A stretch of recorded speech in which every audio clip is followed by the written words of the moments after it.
Hati yang terluka mungkin pernah membekas. Semoga di bulan suci Ramadan ini dapat dimaafkan.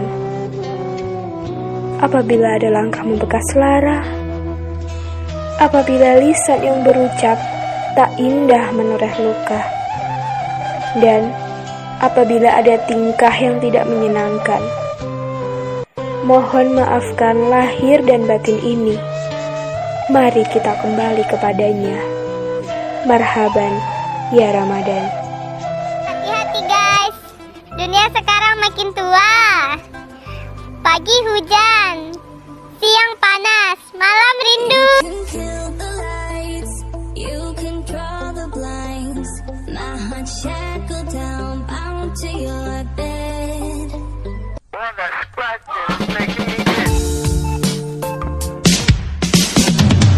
Ramadan tiba, Ramadan tiba, Ramadan tiba.